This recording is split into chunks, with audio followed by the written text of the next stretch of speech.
بسم اللہ الرحمن الرحیم۔ صبا عظیم وائس میں خوش آمدید۔ پناہ فی اللہ کی موت کا واقعہ بیان کیا جاتا ہے کہ کسی شخص نے ایک غلام خریدا تھا، تو اس غلام نے اپنے آقا سے 3 شرطیں رکھی۔ پہلی شرط یہ رکھی کہ جب نماز کا وقت آئے تو آپ مجھے نہ روکیں گے۔ دوسری یہ رکھی کہ آپ مجھ سے صرف دن میں خدمت لے سکیں گے، مگر رات کو مجھ پر یہ پابندی عائد نہ ہوگی۔ پھر تیسری شرط یہ رکھی کہ میرے رہنے کے لیے کوئی ایسا کمرہ عنایت فرمائیں گے جو میرا پسندیدہ ہو، اور دوسرے شخص کو اس میں آنے کی اجازت نہ ہوگی۔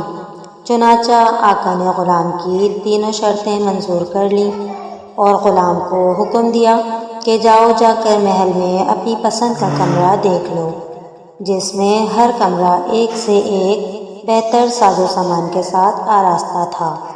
پس غلام نے تمام کمروں کو دیکھ بھال کر اپنے لیے ایک ویران کمرے کا انتخاب کیا۔ اس پر آقا نے دریافت کیا کہ آخر تم نے یہ ویران کمرہ کیوں پسند کیا ہے؟ کمرے تو اور بھی بہت سارے ہیں۔ اپنے آقا کی یہ بات سن کر غلام نے جواب دیا کہ میرے آقا، شاید آپ کو معلوم نہیں کہ ویران جگہ اللہ تعالیٰ کے ذکر سے آباد ہو جاتی ہے۔ اس کے بعد اس غلام نے اسی ویران کمرے میں رات کو رہنا شروع کر دیا، اور یہ بات پہلے ہی طے پا گئی تھی کہ رات کو غلام آزاد رہے گا۔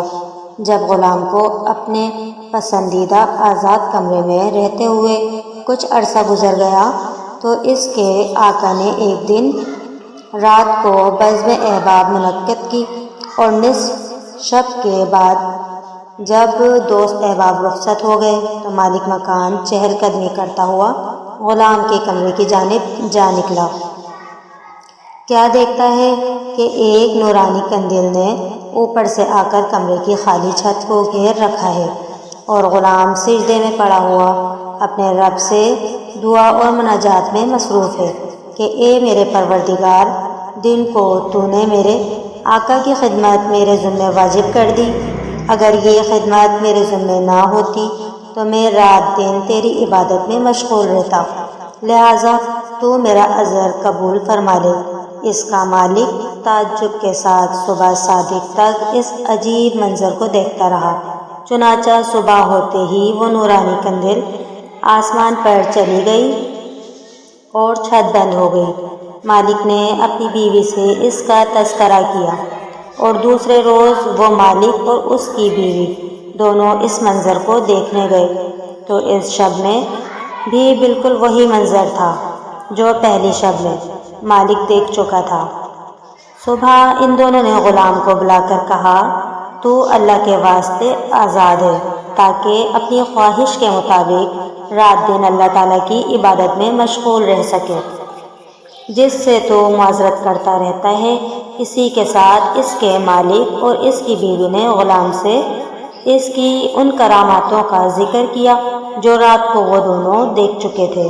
بس اب کیا تھا، جب غلام کو معلوم ہوا کہ ان پر اس کا پردہ فاش ہو چکا ہے، تو اس نے اسی وقت دربار الہی میں ہاتھ اٹھا کر دعا کی، اے میرے پروردگار، میں نے تجھ سے دعا کی تھی کہ میرا راز کسی پر نہ کھولیو، مگر اب جب کہ میرا بھید دوسروں پر ظاہر ہو گیا ہے، جس کو میں منفی رکھنا چاہتا تھا، تو مجھ کو اپنے پاس بلا لے۔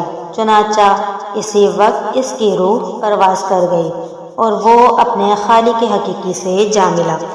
اللہ تعالیٰ سے دعا ہے کہ اللہ پاک اس کی مغفرت فرمائے اور اس کے درجات کو بلند فرمائے۔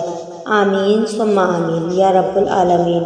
اس واقعے سے ہمیں یہ سبق ملتا ہے کہ حضور اکرم صلی اللہ علیہ وآلہ وسلم نے سچ فرمایا ہے کہ جو اللہ کا ہوتا ہے اللہ اس کا ہو جاتا ہے۔